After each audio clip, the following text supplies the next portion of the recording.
80 Russian missiles fired on cities across the country last night, the biggest attack for many weeks. At least 9 people killed and power lost for a time at Europe's largest nuclear power plant, Zaporizhzhia. Meanwhile, at home, Defence Secretary Ben Wallace reviewing the decision to cut the size of the British Army to 73,000 troops, with, of course, the budget due next week.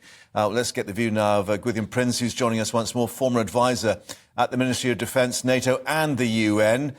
First of all, just to update people on what's happening in Ukraine, I gather the Russian Defence Ministry saying they've used these hypersonic missiles for the first time. Well, it's not the first time. They're called the Kinzhal missile, and apparently they use half a dozen or so of them.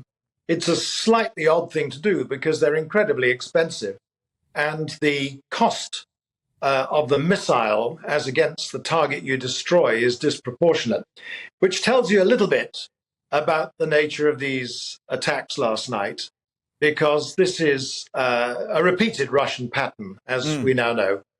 And I think we have to ask ourselves why they're doing it. You know, one reason is clearly that, and it's a very horrible thing, which we find it hard to get our heads around, that Mr. Putin and many Russians don't actually believe that the Ukrainians have the right to exist. So this means that they feel it's completely open season to destroy everything and anything about their way of life. And the other, which is a very old-fashioned Russian way of warfare, is when in doubt, obliterate everything and you will break the morale of your enemy. And that's clearly a bad mistake in this case, because it's having the opposite effect. Could it work if this continues as a war of attrition? Well, that's an extremely good question to ask. If it continues, it's an important conditional. And it links up with the other point you just made about Ben Wallace and the review that's taking place in this country, as indeed in other of the free world countries, about whether we see ourselves, in fact, in a state of war. I think, and I've said this to you when I was with you in the studio, we are in a state of war, and therefore we have to avoid the worst trap, which is half-heartedly making war and half-heartedly making peace. I'm quite clear in my own mind that we now need to face the fact that the Ukrainians are fighting a war for us. And so we need to give them the means to push right the way through.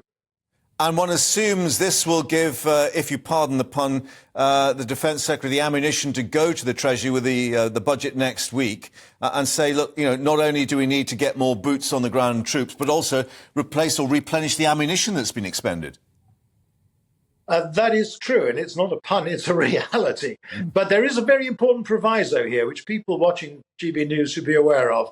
The European Union, I'm sorry to tell you, is, as usual, playing political games and is trying to use the ammunition replenishment case to horn into an area which is a sovereign area for NATO countries and NATO, because they're trying to get the European Defence Fund and the European procurement initiatives taking over the provision or the manufacture and provision of shells for Ukraine. That would mean it would reduce the effectiveness of the rest of us, so it has to be resisted.